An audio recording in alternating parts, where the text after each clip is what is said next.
안녕하세요. 대기업에서 자동차 산업과 2차 전지를 담당하고 있는 한중입니다. 자, 오늘 대주전자 재료 함께 보도록 하겠습니다. 오늘 대주전자 재료가 아주 긍정적인 흐름이 나왔습니다.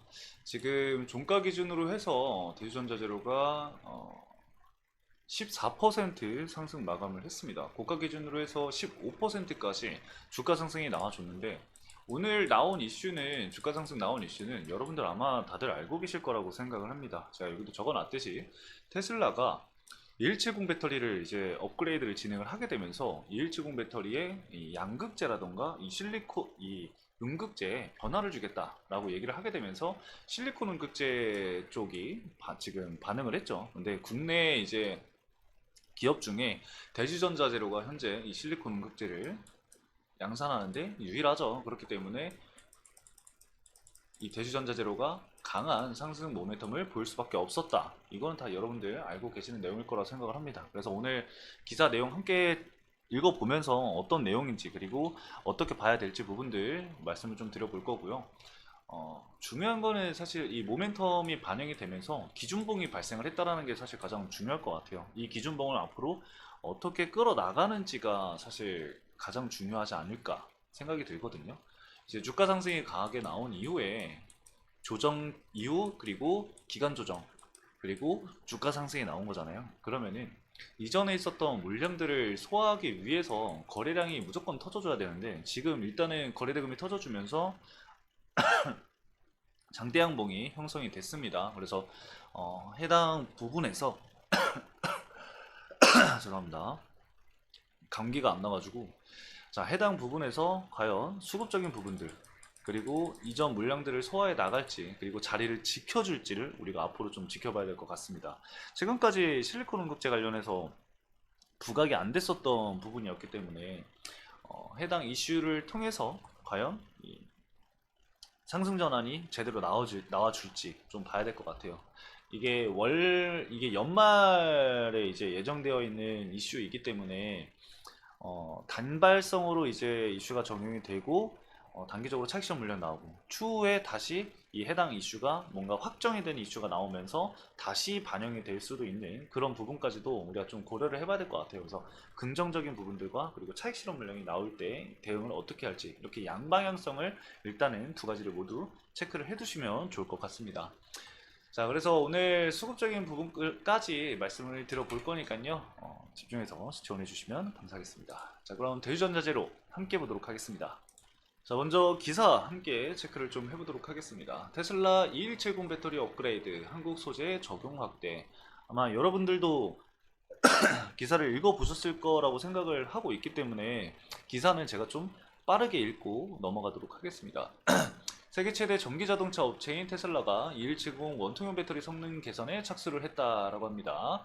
전기차 주행거리 향상을 위한 소재 개편에 나서면서 국내 2차 전지 소재 기업들이 기회를 잡은 것으로 파악이 됐고, 29일 업계에 따르면 테슬라는 올 연말에 업그레이드된 2170 배터리를 선보이기 위해서 협력사와 제품 출시를 현재 논의 중이다라고 하는데, 여기 연말이라고 나와 있기 때문에 이 연말 이슈가 나오기 전까지 뭔가 확정되는 부분들, 그런 부분들을 고려해 봤을 때 추가적인 이슈나 뭔가 모멘텀이 나올 수 있다라는 거겠죠. 그래서 지금 딱 단발성의 이슈다, 오늘 이슈 받고 제로 소멸이 아니라 앞으로 계속해서 이 해당 이슈로 인해서 추가적인 이슈들이 나올 가능성이 높다라고 우리가 좀 판단을 하면 될 것 같아요.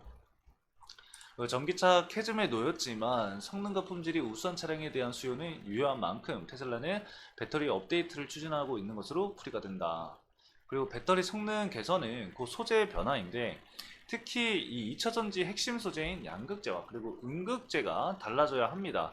이 양극재는 배터리 에너지 밀도를 좀 좌우해서 전기차 주행거리에 영향을 주고요. 음극재는 어디죠? 바로 이 충전 속도를 결정짓는 아주 중요한 소재입니다. 그래서 밑에 보면은 양극재 관련해서 설명이 되어 있고, 밑으로 쭉 내려보면은 음극재 관련해서 이제 얘기가 나오죠.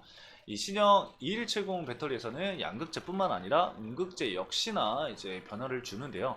테슬라는 이제 신형 배터리에 여기가 중요하죠. 한국산 실리콘 응격제를 적용할 계획으로 파악이 됐다. 업계에 따르면 테슬라가 2170 배터리에 중국산 소재를 적용을 했었는데 변화를 현재 추진을 하고 있는 상황이고요. 현재 공급망에 진입해 있는 국내 기업은 대주전자가 유력해 보이고 있는 상황입니다. 국내 소재사 중 실리콘 응급제를 양산할 수 있는 업체는 현재 대주전자재료가 유일하기 때문인데요. 이 부분은 추후에 이제 어떻게 결정이 되냐에 따라서 재료 소멸이냐 아니면은 추가적인 상승 모멘텀이 될 것이냐 라고 좀 볼 수가 있겠죠. 이 실리콘 응급제를 이슈가 나오게 되면은 사실 이 세 가지 기업을 딱 떠올리셔야 돼요. 첫 번째로는 이제 대장 역할을 하는 이 대주전자 재료, 그리고 슬러리 업체인 나노신소재, 그리고 파우더 업체인 제이오, 이렇게 세 가지 기업을 여러분들이 체크를 하셔야 합니다. 그래서 세 개의 기업 모두 동향을 좀 체크를 하시는 게 도움이 되실 것 같아요. 그래서 이슈는 이렇게 여러분들도 아시다시피 여기까지 이렇게 체크를 좀 해주시면 될 것 같고요. 추세적인 부분을 좀 살펴볼 건데, 이전부터 계속해서 좀 저항을 받았었던 가격대를 아주 큰 폭으로 돌파를 했습니다.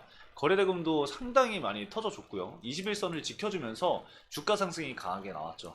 제가 이제 체크를 해드렸던 이 해당 가격대들이 기존에 이제 저항 역할을 하던 그런 라인이었는데, 해당 라인을 강하게 돌파를 하면서 물량을 아주 시원하게 소화를 한 모습을 보이고 있습니다. 그래서 현재 전고점까지 그렇게 크게 남아있지 않지만, 이 이전에 이제 악성 물량들도 분명히 존재하기 때문에 차익 실현 매물이 출회가 될 수 있다라는 점 여러분들 참고를 좀 하셔야 합니다. 그렇기 때문에 오늘 터져준 이 거래 대금이 굉장히 유의미하다고 말씀을 드리는 게, 이 물량들을 소화하면서 올라갔다라는 게 긍정적으로 해석을 할 수가 있다라는 거예요. 그래서 수급적인 부분들 그리고 차트적인 부분들을 앞으로 좀 집중해서 지켜볼 필요가 있을 것 같고, 제가 오늘 이 형성된 봉을 기준봉이라고 말씀을 드렸잖아요. 그래서 해당 기준봉의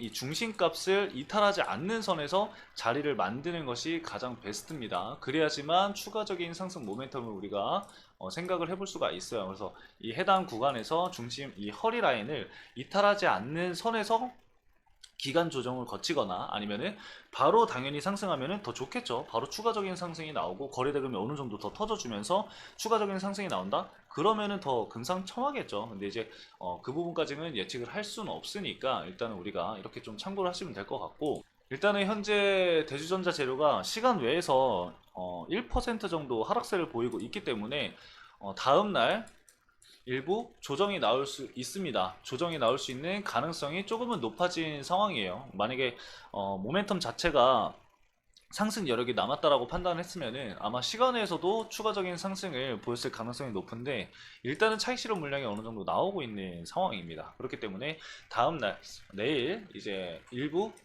눌림이 있을 수 있다라고, 시가가 눌림이 있다라고 보시면 될 것 같아요. 근데 이후에 이제 추가적인 매수세가 유입이 되면서 상승이 나올 수 있으니까 내일 수급을 또 따로 체크를 해봐야겠죠. 그래서 오늘 들어온 일단 수급을 체크를 좀 해보면은 굉장히 유의미한 수급들이 들어왔습니다. 어떤 수급이냐면은 최근 국내 증시, 탈국내 증시를 하고 있었던 외국인들의 큰 자금이 들어온 상황이고요. 그리고 사모펀드 쪽과 연기금 쪽에서도 매수세가 유입이 됐습니다.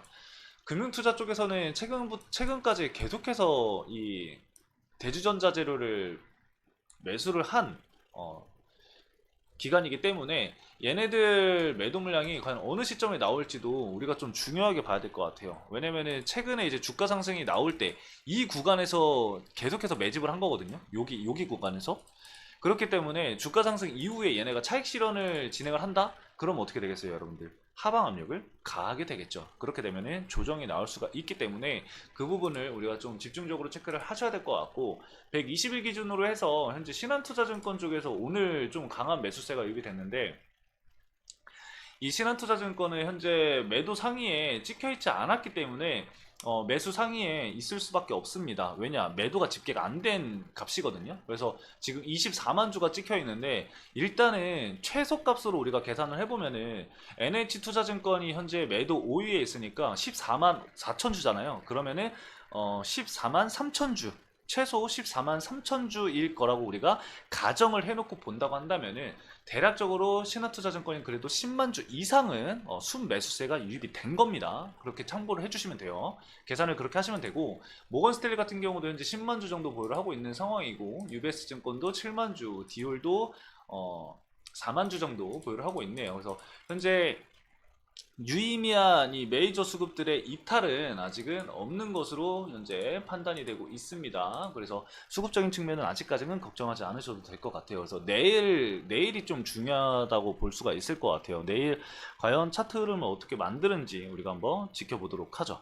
자, 오늘 대주전자재로 간단하게 좀 이렇게 말씀을 드리면서 마치도록 하겠습니다. 오늘도 시청해주신 여러분들 감사합니다.